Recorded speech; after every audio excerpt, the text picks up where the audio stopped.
Okay, so where we ended up on paragraph 10, talking about the fact both Jew and Gentile in that day, and when you say that day, will be the day of this period of the second angel, which is the period between the first battle of Armageddon with the destruction of Gog and the destruction of Rome. And so in that day will be subjected to the same world turmoil, which will serve as the trial by fire to all. And from it will emerge an element of Israelitish nationality. At the same time will the Gentile Babylonish system be consumed by the fiery heat of the Israelitish pullback from the nations wherein they have been scattered. And that's actually a little bit of the subject of the third angel, but it all kind of goes into place in sequence. Any comments on that connection purposes?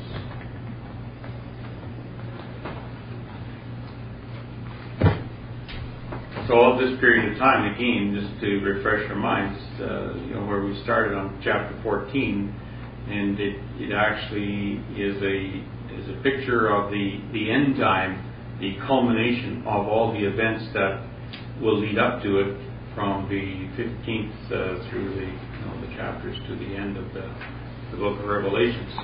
And that basically he takes in all the vials, which is the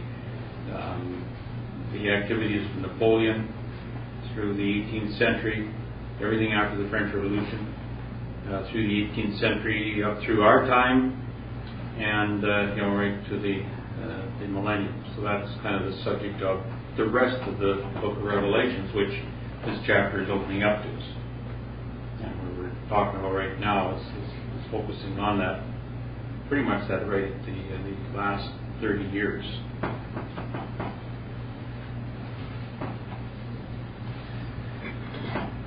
So we'll continue then. Paragraph 11 talks about the destruction of nations equals an end to political and national Gentile organizations. And this is where he gives us a definition here of what nations are. It says, nations are political organizations of men. To make a full end of such is to dissolve and abolish all national bodies founded and built up by the violence and craftiness of the wicked. A full end is to be made of all the nations whither Yahweh has scattered the Jews. This declaration is fatal to the independence and political existence of the United States as well as that of all nationalities. The second and third angels, which are identical with the rainbow angel of the 10th chapter. That's a good statement to kind of keep in the back of your mind.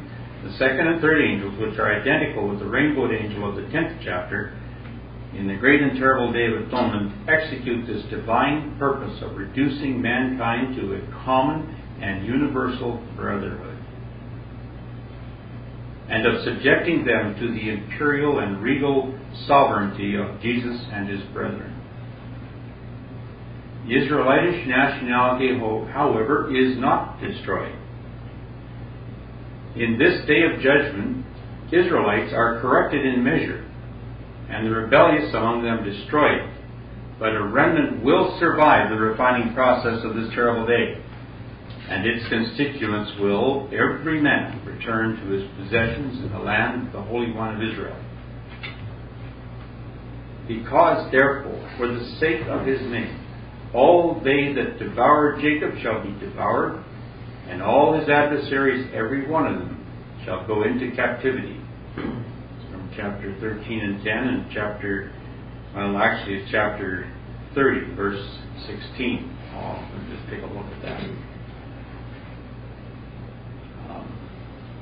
This is Jeremiah 30, verse 16. Therefore all they that devour thee shall be devoured, and all thine adversaries, every one of them, shall go into captivity, and they that spoil thee shall be a spoil, and all that prey upon thee will I give for a prey. I don't know whether that's a misprint, that chapter 13 and 10, or whether that was a problem with the scanner. Is that how it appears in the book? It's 13 and 10. Yeah, it doesn't really make sense. Doesn't really make sense, but Jeremiah 30:16 does. And they that spoil him shall be a spoil, and all that prey upon him will I give for a prey. Like he says in Jeremiah 30 there at the end of that verse. For I will restore health unto Jacob, and I will heal him of his wounds, because they call Zion an outcast, saying, This is Zion, whom no man seeketh after. In the latter days Israel shall consider it. That's all. That last part of that paragraph is all from verse from Jeremiah. So, in this paragraph, he's talking about how the national organizations, which are nations, are to be dissolved. They're political organizations of men, and will be dissolved. The nations affected will be those wherein the Jews have been scattered. The United States will not be spared in this phase of the judgments of order. The second and third angels of this chapter are equivalent and synonymous with the rainbow angel, which is another term for Christ and the saints in this period of time.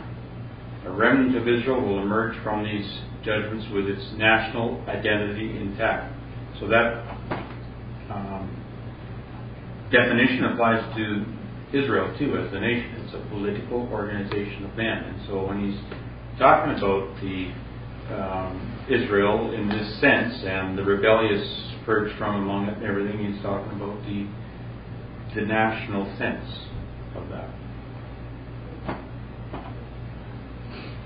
That's interesting. He says the United States will not be spared, but he doesn't say anything about Britain. But it'd be the same thing, wouldn't it? Yeah, it's all nations wherein the Jews have been scattered. Yeah. It does say in the paragraph, this declaration is fatal to the independent and political existence of the United States as well as that of all nationalities. And I think he's writing as an American to his fellow Americans. Don't think that you are going to be left out of it. Right. And, and Britain would come under the all nationalities. Yeah. Any political organization of men wherein the Jews have been scattered will be subject to these judgments. In the general content of the prophecy, the other nations are given. Right. I think he's just making sure that people realize that the U.S. is involved in it too.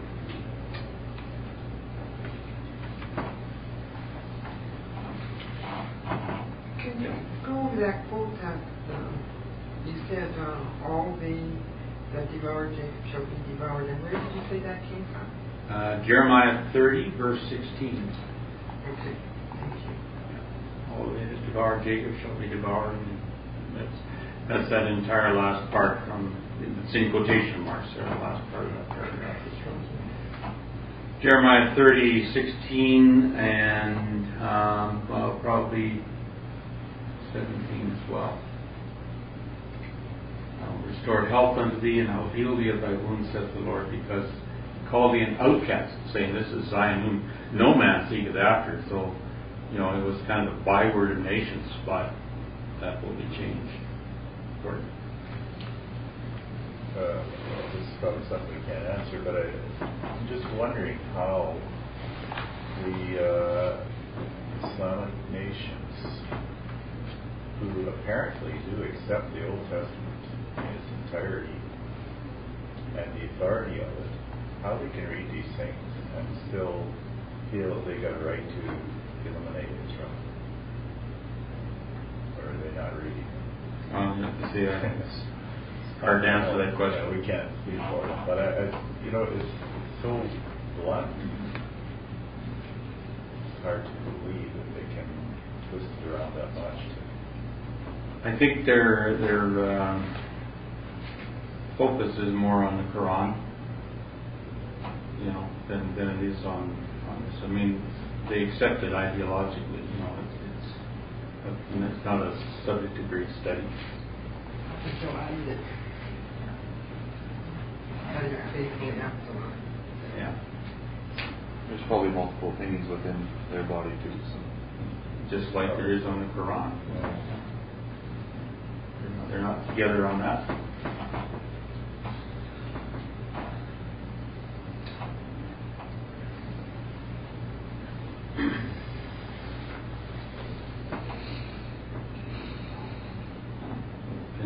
on, I guess. Paragraph 12 speaks about the position of the saints in the deployment of the divine judgment on nations.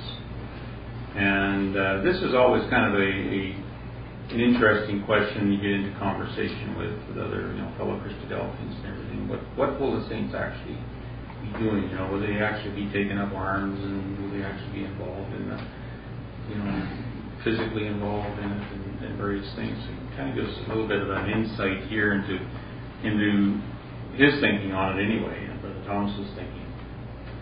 It says, now the Lamb power, as the man of war, Yahweh, will do all this after the example of Joshua in his war upon the Canaanites, which illustrates the manner in which Yahweh fought in the day of battle. Zechariah 14:3. The Lord shall go forth, Yahweh shall go forth and fight against those nations as when he fought in the day of battle. Then it goes into the discourse there about how his feet will stand that day on the Mount of Olives, which is before Jerusalem, and there'll be the earthquake, all of the mount shall cleave, and so on. Christ Jesus, the King of the Jews, with the 144,000 as the commanders of the armies of Israel, are the holy angels and the Lamb, in whose presence the worshippers of the beast and his image are tormented in the lake of fire burning with brimstone. As the prophet like unto Moses, he will serve these as the great lawgiver served Sihon, king of the Amorites, and Og, king of Bashan, whose story is narrated in Deuteronomy chapters 3 and 4. When he opens his eyes upon the house of Judah, he will make the governors of Judah, the saints, like a hearth of fire among the wood, and like a torch of fire in a sheaf. And they shall devour all the peoples round about, on the right hand and on the left. See the typo there from the scanner. On the right, it should be right, not fight. There on the right hand and on the left. Judah will then be the sword and the bow in the hand of the Lamb. And the house of Joseph, the 10 tribes of the old Ephraim kingdom, his arrow, which shall go forth as the lightning. When this bow is drawn, its arrows will be sharp in the heart of the king's enemies, as it is written, Today do I declare that I will render double for thee, when I have bent Judah for me, filled the bow with Ephraim, and raised up thy sons, O Zion, against thy sons, O Greece, the goat nations, and made thee the lamb power in Zion, as the sword of a mighty man. Yahweh shall be seen over them, and his arrow, Ephraim, shall go forth as the lightning, and Adonai Yahweh shall blow with the trumpet, and shall go forth with the whirlwinds of the south. And Yahweh Sabaoth shall defend them, and Yahweh their Elohim shall save them in that day as the flock of his people, for they shall be as the stones of a crown lifted up as an ensign upon his land. They shall be as mighty men who tread down their enemies in the mire of the streets in the battle. And they shall fight because Yahweh is with them. They shall be as though I had not cast them off. They of Ephraim shall be as a mighty man. Yea, their children shall see it and be glad. And I will hiss for them and gather them. And I will sow them among the people, and they shall remember me in far countries. And they shall live with their children and turn again.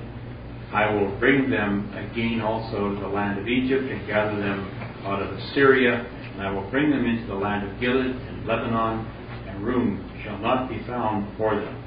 And this, of course, from the chapters of 9th and 10th chapters of Zechariah. These called quotations or verses out of those 2 chapters to bring forward what we just read here. So in summary, it says Christ and the saints, which are the equivalent of the rainbow angel, appeared to assume the position of administration and management of the divine military forces, the governors of Judah, the management of Judah and of Israel, using Israel, the 10 tribes, and Judah, the 2 tribes, as the front line in prosecuting the war upon the Babylonian system. So that appears to be the the part of Christ and the saints in it is playing the part of the administration with the tribes of Israel and Judah as the serving the front lines of the physical warfare. So is this before Israel has been purged of the rebels, or it's during this is kind of part of that? Yeah.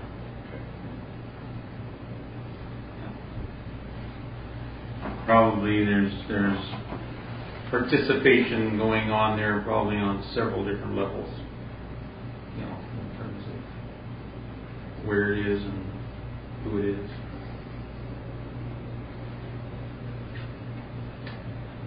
He's not saying here that the immortals will physically get involved with warfare, but will be more administering that through the work of Ephraim. That's what I took of this. Yeah, that agrees with the rest of Scripture. Yeah. So it doesn't talk about saints physically getting involved using natural means to do God's work, as opposed to physical hand combat. To me, that almost seems beneath, almost childish approach. Yeah. And if it does, any place I think where it does speak of it, it would be speaking of it in the sense of it all being together. The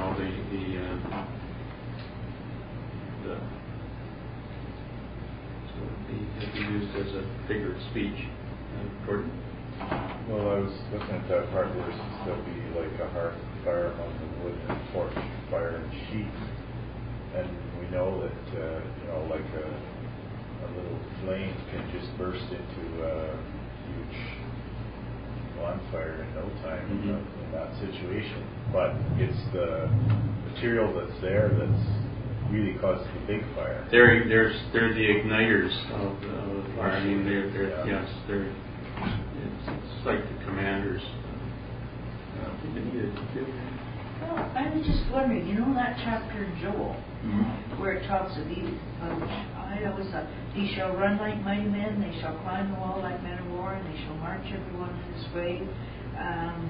Neither shall one thrust another, they shall walk everyone in his path, and they fall upon the sword, they shall not be wounded. Is that speaking about immortals and not safe? Yeah, I think it's saying that there's if there's somebody tried to assassinate them or something, it wouldn't have that effect. It shows their involvement, right? Well, I think that I don't think there's any doubt about there being a very close involvement. Well, Thomas just makes a brief mention in the second line of that paragraph. He will do all this after the example of Joshua and his war upon the Canaanites. And the scenario that comes to mind when he mentions that is Joshua sitting up there, except that was Moses. It was Moses sitting up there with his hand, holding his hand up. And I sort of view the saints as being involved in the proceedings of that time in that sort of capacity. They are there as manifestations of God's power, not their own. The manifestations of God's power in directing, leading, and you might say a channel almost of that power to the ones who are in the physical combat, which he indicates is the house of Israel. So it would show them being there, being on the spot, being involved, but not necessarily in the physical combat, but simply as an extension of God's hand, as God's outstretched arm.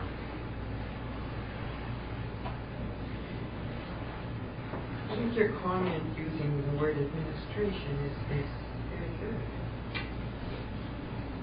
Administration, that's heavy duty.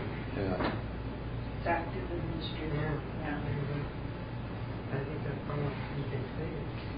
Yeah, I mean, that's right, and you can't get into it in too much detail anyway. It's not something upon which there's a whole lot revealed. But let me just take Gordon.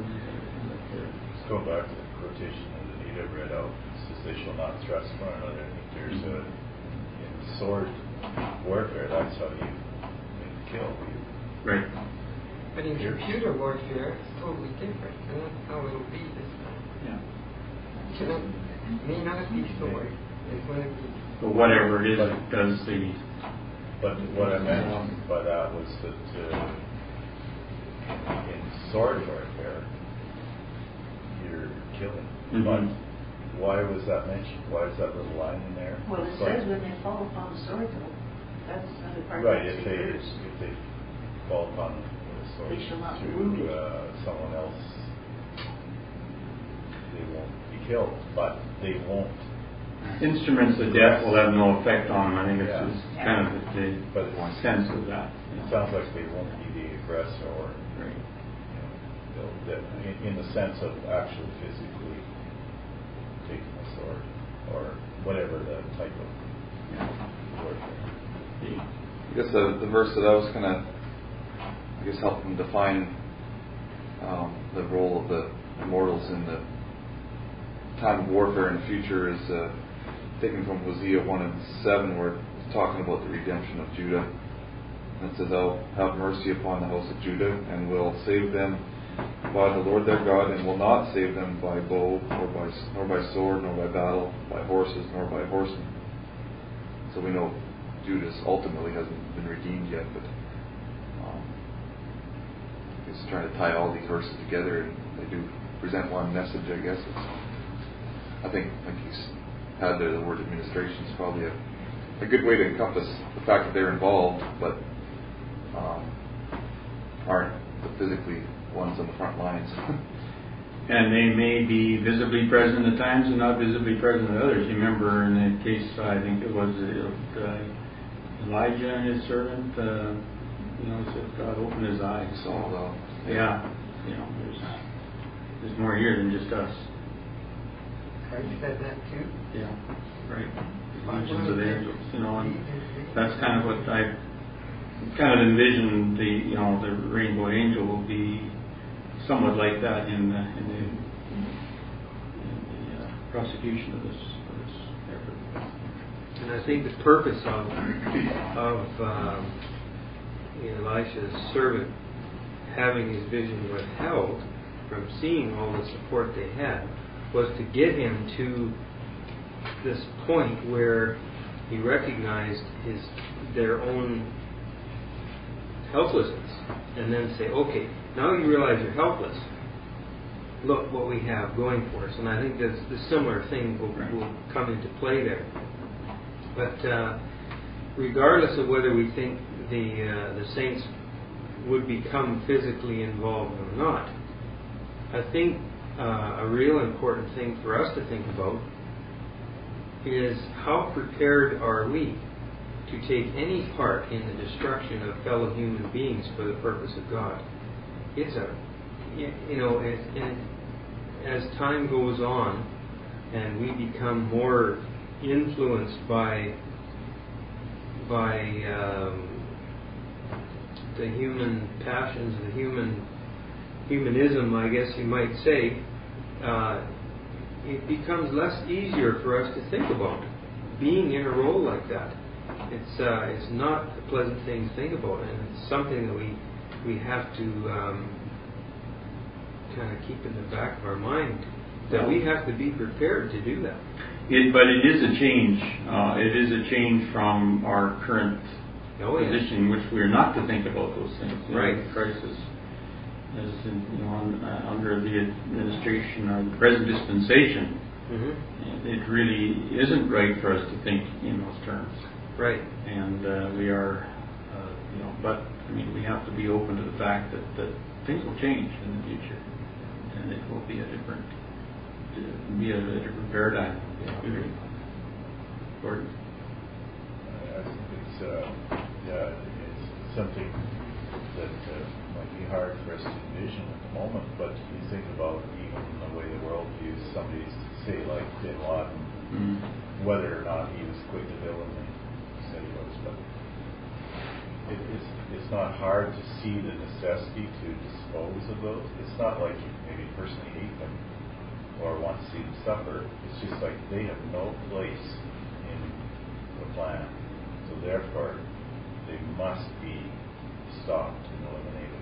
And I think that's the way we'll see it very clearly. And we have to remember this will be very polarized at that time. I mean, the effort to weed out and call out and draw out and invite will all have been done over quite a long period of time before this. And so every possible person that possibly could be a convert to to Christ will have been drawn out by that time. So you'll be entering a time of great polarization between the two sides. There won't be neutrals, really. No neutrals anymore. They've made their choice, and therefore they've determined their fate. They've had all the information that they could possibly need to make a choice will be put out to them and presented to them. They will be on whatever side they're on for a reason.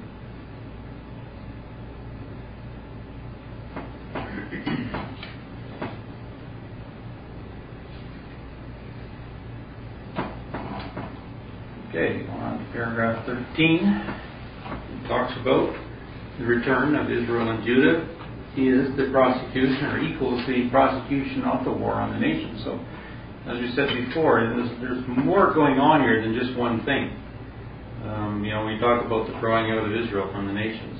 You talk about that as being one activity, and then the judgment on the nations also being another. These are all happening together at the same time, and by doing one, it's accomplishing the other. It says, thus, on returning home from their dispersion, after they stand upon their feet as a great army, when he's talking about there and they, he's talking here about the nation of Israel, and the nation really of the 12 tribes. So started out as the 2 and the 10 or whatever. He's talking about Israel. So thus, on returning home from their dispersion, after they stand upon their feet as a great army, they will have to fight their way through all the countries of the house of Esau. In this jubilee return, under the second and third angels, the house of Jacob, says Obadiah, shall be a fire, and the house of Joseph a flame, and the house of Esau for stubble. And they shall kindle in them and devour them, and there shall not be any remaining of the house of Esau. For saviors shall come up on Mount Zion, and that is the Lamb with the 144,000 of the rainbowed angel. Saviors shall come up on Mount Zion to judge the Mount of Esau, or the Gentile nations, and the kingdom shall be Yahweh's. So, saying here that the battle array will take place as the remnants of the 2 tribes and the 10 tribes pull back to their land from all the countries wherein they have been scattered. At this point of time, it appears that the nations of the Babylonian system will strongly resist the efforts of the Jews and Israelites to return to their own land, which will result in internal strife and civil war in all the nations of the earth. You can look on. He gives us the picture here of a stubble field. We've got a lot of those around here these days in our crops have been harvested, and you got a very, very dry stubble out there, and you can just picture little bits of fire here and there erupting in that stubble field, and what would very shortly be happening there. That's like a nation with one of these Gentile countries with these nation of Israel scattered in it, beginning to pull back and draw out of it, and that's what will happen.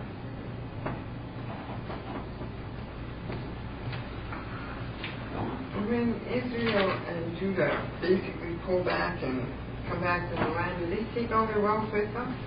Because they're very rich around the world. Or is that not part of it at all?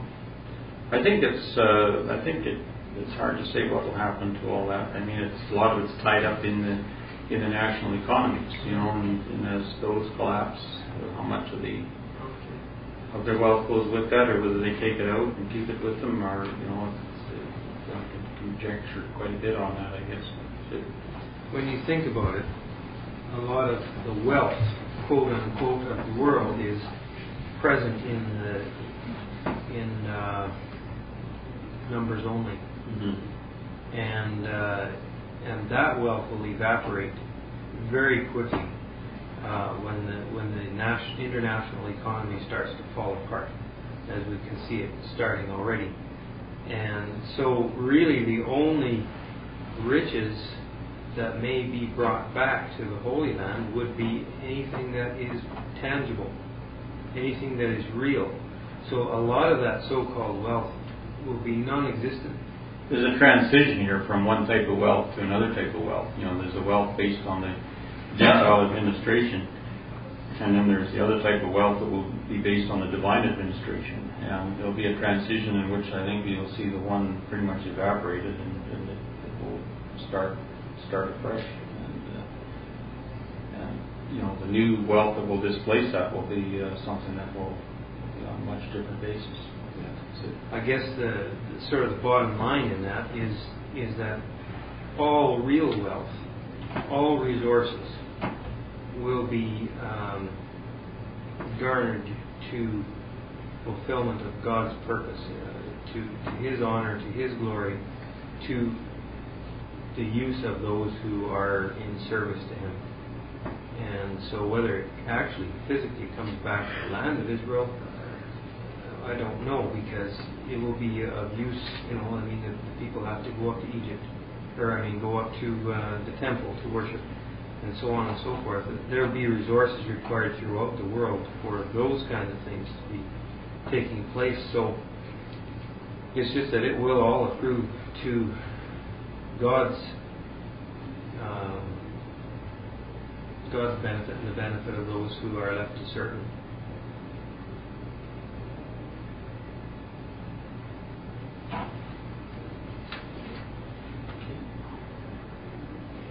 It's kind of interesting. You see the extent of the shallowness of the wealth of this world.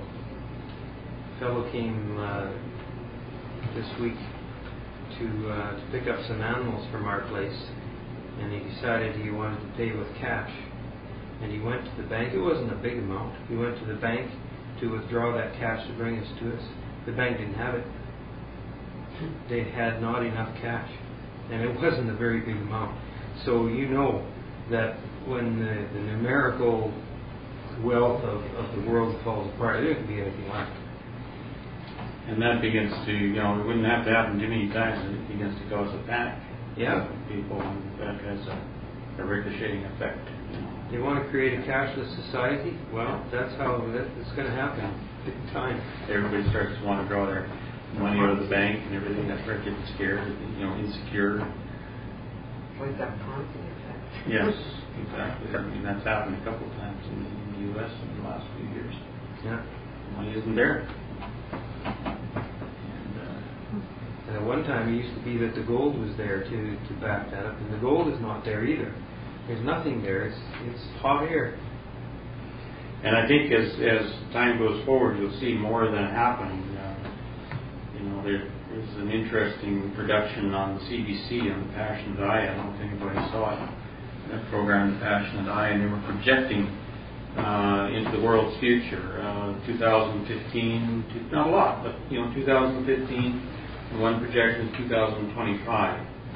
And the one in 2015 was projecting into the condition of cities around, and they were focusing kind of on Los Angeles with all the brush around it. And so the fire load was increasing. They couldn't really do anything about it because it's too close to the city to have a controlled burn. And so that fire load is just increasing every year. And every year of drought, it's the danger is getting worse. And they said if that continues, say till just 2015, if there's a spark that ignites that with the right wind from the right direction, it could just go and envelop the whole city of Los Angeles. And they were showing what could take place there, and firestorms going across highways, just wiping out, melting of cars, traffic, and different things. And it was pretty scary. And the other thing they were projecting, into 2025 is the state of the world's water system. And so water will become the commodity over which battles will be fought. And they told, nations that are downstream from, the nations that are upstream will be controlling the water to downstream nations. And that will have a you can imagine the effect of that as the glaciers dry up, and as the rivers, the huge rivers of the world, decrease in size and volume. Like they're talking about the glaciers in the Himalayas. So they, by 2025, the scientists are projecting most of them will be gone. And so what happens to the Indus and some of those huge rivers of the world? And, it's quite the world is winding down. You can see that it is winding down. It's like a time machine. Gordon? Just going back to that quotation there on the house of Esau for stubble. I don't know if it's right or not, but it just almost indicates a situation where the harvest is done, so that those that would accept, and there will be some of the house of Esau, just as there's rebels in the house of Israel, they'll be gone, so that what's left is not of any value. Right. So it can be burned. That's a good point. Yeah. That's it. The house of Esau, does that refer like to Iran and Iraq? Take those nations, or It's all nations that they're not Israel. okay, Gentiles basically. Yeah. Okay. Because we know that, let's sort of going along with Gordon's point there, we know that a lot of the Islamic people will look on Christ as Jesus returned, and there will be an acceptance of that. Yes. Probably, You're right. Probably a lot of the resistance will be coming from the ones of those nations who are so heavily invested politically. This is the 10-toed area, the 10-nation economy. He speaks about that in the next section, but it's the 10-nation concept. Yeah. But even the ones that are right around Israel, who are Muslim nations, there will be those among them, like Ahmadinejad and the ones like that, who are simply too far invested politically to give up what they think victory will be theirs, in fighting against Israel. So the same on Yeah, the there's side. kind of hardcore and softcore among them. That's right. It was interesting how he refers to in this Jubilee return.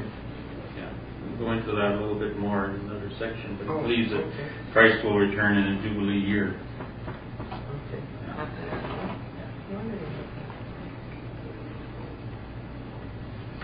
So, Which calendar? He's not.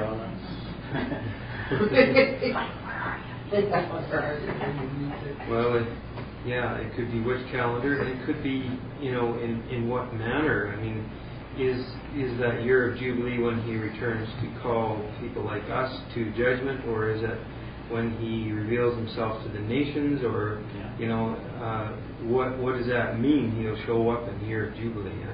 There's a lot of variables, even so. Yeah, we're not going to get too excited about pinpointing anything there. Yeah. It's something to think about. And then I think we're in the year 5800 or something like that in the Jewish calendars. So it's not even at 6000 yet.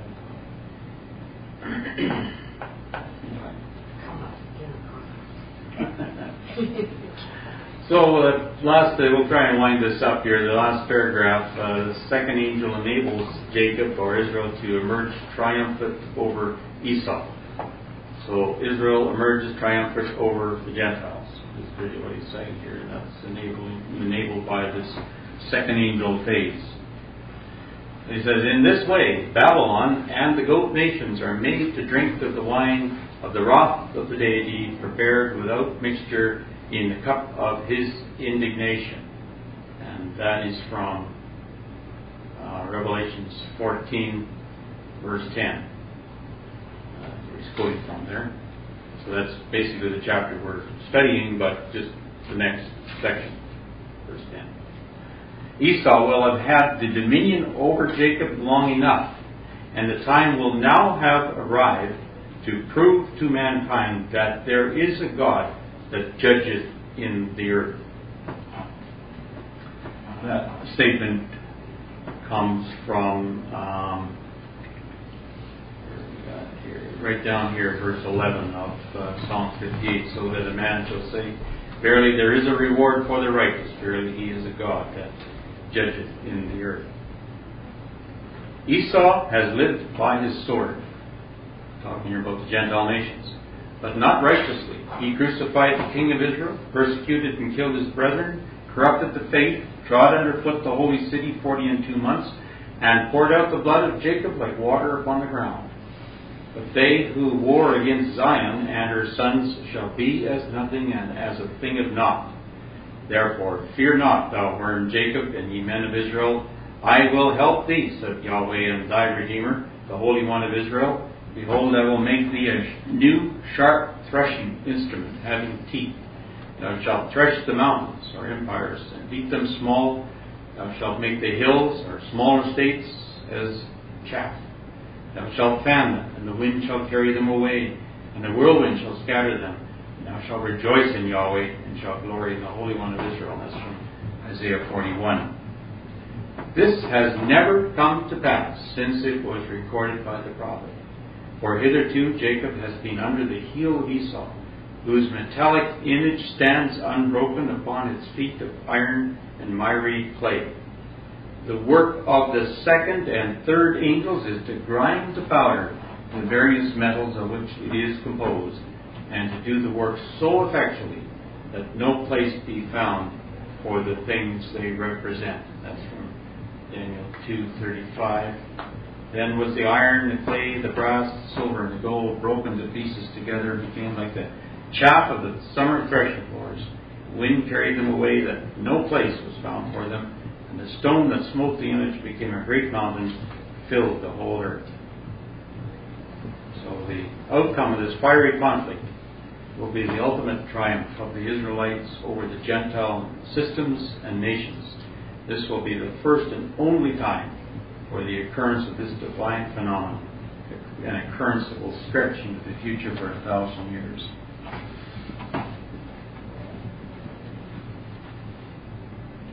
So it's interesting that that is quite a prophecy and quite a strange concept in the world at this point in time. Yeah. Right. That will be the natural Jews fighting the natural Gentiles and overcoming him. Right. Yeah. That's, as it says, the image will be ground to powder, and what remains will be as a national or as a political organization of men. I mean, there's going to be other people remaining, but as a political organization of men, that's the context in which you have to view this. As a political organization of men, there will only be the nation of Israel left. It just occurs to me that you have quotation in Zechariah right at the end where it speaks about tribes and families of the earth who won't come up, who upon them will be no rain. It's interesting it doesn't mention nations. Doesn't mention nations. And that's because there is none. No. The only political organization will be the one that Yahweh allows and forms.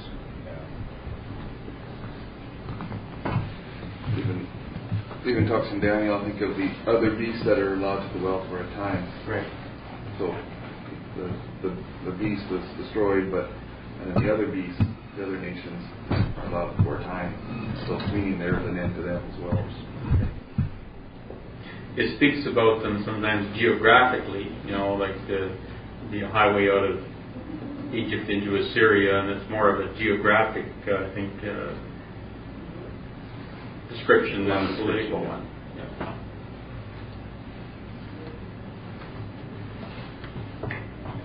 So that winds us up on this one, and the next one, just take a quick look at a minute or two here. The next one that we'll be looking at is it takes in verses 9, 10, and 11 of that 14th chapter, and deals with the third angel, which it already spoke of in the last section of the second and third angels. So they're kind of together. The second angel it wrapped up the overthrow and destruction of Rome. And the remaining entities, those who mourn over Rome or, over Babylon, the destruction of Babylon the Great. I think it's in the following chapters in Revelations. It speaks about the mourning over her and over their material loss because of the destruction of Rome and the papal system. And so it will be those nations that remain that are so mourning that will be dealt with by the third angel. It sort of goes and cleans up the residue. Well, like Jesus' statement, remember Lot's wife, eh? Yes. Yeah. Don't want to be like that. No. But we'll leave that for next week. I probably won't be here. We're going down to Stephen Sag, so